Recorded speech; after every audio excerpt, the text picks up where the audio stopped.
Hey guys, Brian Stevens here with the National Real Estate Post. 2022 is going to be defined by your non-agency, non-QM deals. It's the biggest growing facet of the mortgage industry. If you want to grow your business in 2022, you've got to be with non-QM, and the best group to do this with is Oaktree. These guys are fantastic. They'll price match everything. They've got all the products that you're looking for. And if you want to have a conversation about marketing or learning the products, all you have to do is click this banner right over there and start your 2022 off on the right foot.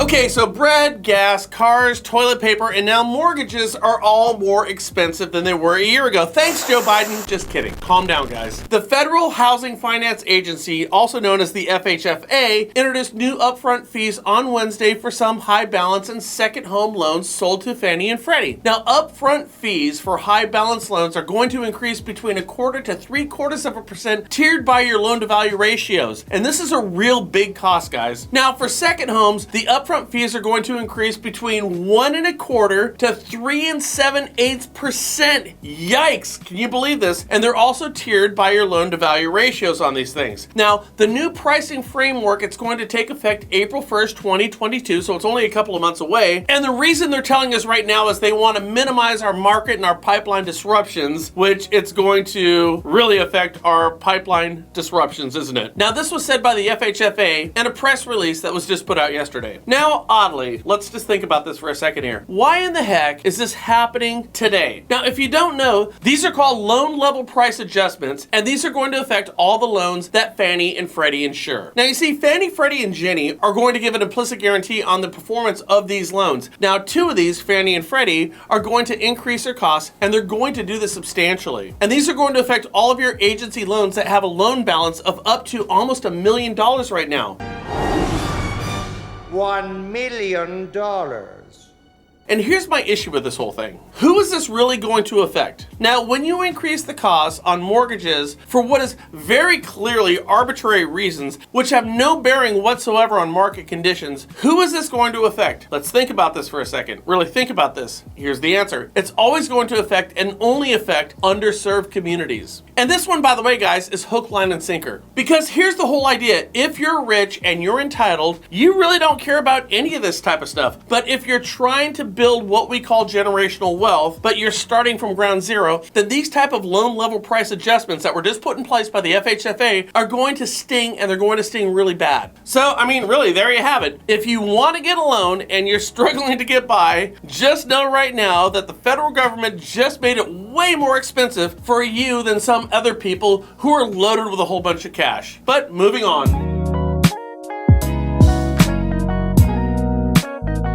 Hey, by the way, guess what I got? I got 3 calls today from great but distant friends that all write loans for a living. Now, guess why they called me? I was kind of thinking about this whole thing. Well, they did so because I made their list of those 5 phone calls per day that you need to make in order to be a successful salesperson. Now, I loved all the calls, but I also understand that I'm part of a marketing strategy that was imposed on the 1st of January by all of these loan officers. And by the way, are probably going to be gone by February 1st. Now, I'll tell you what, making those calls every day is always a great idea. What you really want to do is you want to follow a guy named Adam Smith. He's out in Colorado, and he is the only, and I mean the only loan officer that I've known for any length of time who consistently calls me because, that's right, I'm on his list. And that's what he does for a living. And guess what? He's also wildly successful in his endeavors as a loan officer. In fact, if you write loans and you want to be better, you ought to give this guy a call. I'm not kidding you right now. Full disclosure,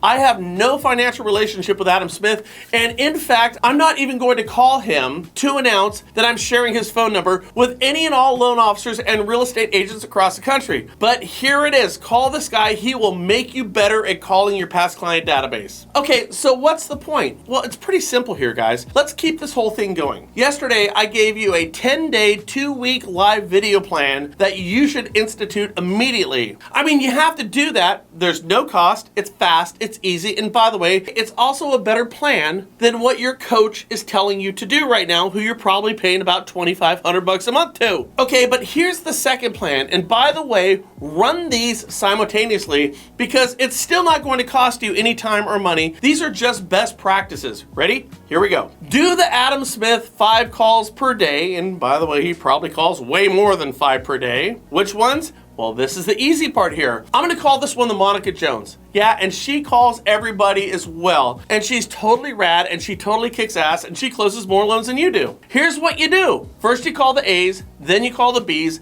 then you call the C's, and then you better be able to figure out who you call next, right? Now, here's the advantage of this plan. Because if you go through the alphabet, then you won't be able to avoid those past clients that you really don't want to talk to, but you should call them anyways because they're going to be alphabetically systematized in terms of what you're doing. Because what you need to do is you need to make all the calls, not the ones you want to, and that's how you become a successful loan officer. Capiche? And I gotta tell you, if you did these two things, these two strategies that we just laid out for you, which are remarkably easy and they're also at the core of what you should be doing anyways, I guarantee you that you'd make $200K plus this next year, probably a whole bunch more. And here's the whole thing. These are just good ideas. It's a great way to start the new year, so you should just, you know what do they say here?